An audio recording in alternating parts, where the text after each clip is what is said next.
There are major initiatives around the world that are beginning to use the ideas that come directly from this team.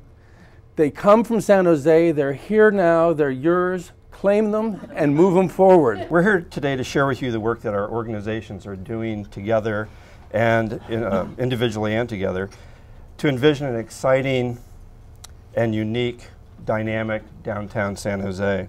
Together, First Stack Silicon Valley, 01 in the city of San Jose through its economic development plan envisioned a downtown that is a creative center for a globally connected region that attracts creative workforce of people to live, work, and play. But we're thinking about downtown San Jose as kind of a petri dish within which public art can grow. Our shared vision will enable downtown to become a destination, and it's ambitious. It includes scenarios for 3 important initiatives: changing art zones, the city skyline, and a major gateway at Diridon Station. So 01's vision is to catapult San Jose and Silicon Valley onto the international cultural stage as a way of celebrating and recognizing and mirroring the creativity and innovation that the region is known for globally. So, you know, every city worth its salt invests in arts and culture. Most recognize the importance of the vitality that arts and culture bring to a community through their museums, through their galleries, through their ballets, through their symphonies, and their other programs. But not every city has the capacity, or I would say the chops, to host a contemporary arts biennial.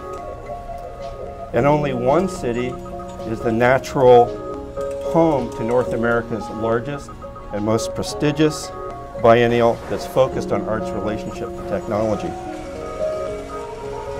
San Jose owns that sweet spot. It's the canvas on which specific cultural identity that we're describing can take shape.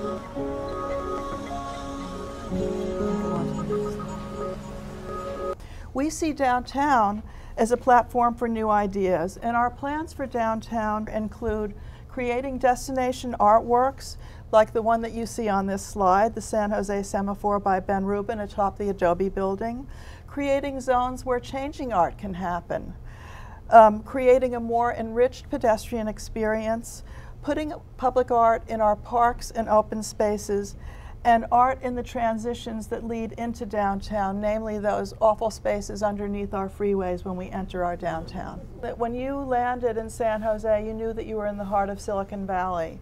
The transformation of a parking garage that would have been simply made out of precast concrete. This represents the hands of 54 people from San Jose, ranging from a 4-year-old schoolgirl to the world champion hot dog eater, to a tortilla maker, to a software millionaire, to an opera diva, the whole range. This project is called eCloud, and it is a data visualization project created by a team of artists named Ubersea. It's a suspended artwork that consists of thousands of pixels of privacy glass that go from transparent to opaque. And the electronic charge that makes them go from transparent to opaque is weather data from around the United States. Space Observer greets passengers that are either going to security or coming out of security. It's kind of like a 21st century version of an Alexander Calder sculpture with a little bit of a surveillance twist to it. So in 2010, we're really looking at the idea of testing downtown as a similar kind of platform. We're in the process of vetting proposals for a series of changing artworks along San Fernando Avenue that will join Diridon Station to San Jose State.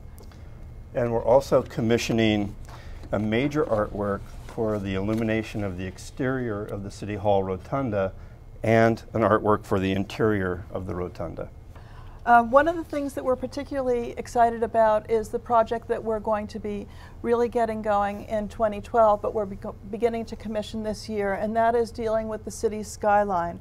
We know that San Jose is never going to have a dramatic skyline in terms of height because it can't get any taller than it is now.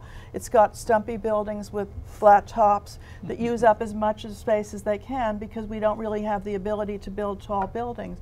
But what we do have the ability to do is to illuminate our skyline and make it more interesting to look at, which is something that we got started with Adobe and with the 88.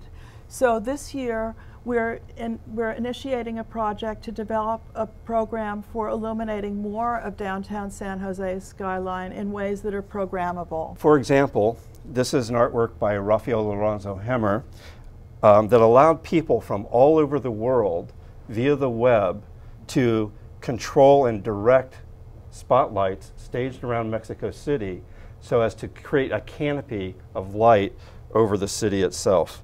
The big project that we're working on, the largest one and the most ambitious, is a project that will go at Diridon Station. This is why we're using it as the site for a new project that we're calling the Climate Clock. The Climate Clock will be a work of landmark public art that incorporates Silicon Valley's measurement, data management, and communications technologies to help people better understand climate change while encouraging them to proactively reduce their carbon footprint on planet Earth. 3 teams have been selected from an international competition, not based on specific design proposals for the Climate Clock itself, but on general strategies, approaches, and on the composition of the teams that they bring to the table. Freya Bardell, Brent Buckman, and Brian Howe propose focusing on monitoring of bioindicators over time, specifically a fully wired 3,000-acre blue oak tree wilderness in the Fremont Hills. They envision the creation of a dynamic education center, gallery, devoted to understanding and public interaction and exploring the implications of time and change. One of the stipulations of the Climate Clock project is that it be of a 100-year duration, a sustainable design. Usman Haki, Robert Davis, and Carolyn Lewis propose a self-constructing public park that serves to map climate change, using 3 never built before machines that will construct the park over time. These are self-guiding, artificially intelligent systems that will sample materials, resources directly from the environment and construct those into a physical rendering, mapping of climate change over time.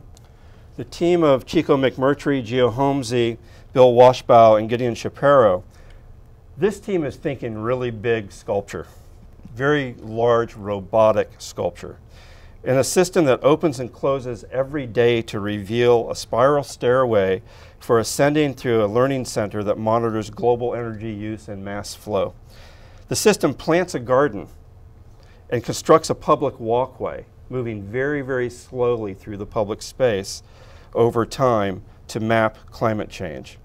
The artificial island you see there in the East River of New York City is an example of their work that draws attention to the relationship of the environment to the urban landscape and urban planning. We believe that San Jose is in fact positioned now to really catapult itself onto the international cultural stage by investing in this vision to create a there for Silicon Valley, a sense of presence that mirrors the region's reputation globally, and a presence that looks and feels like Silicon Valley.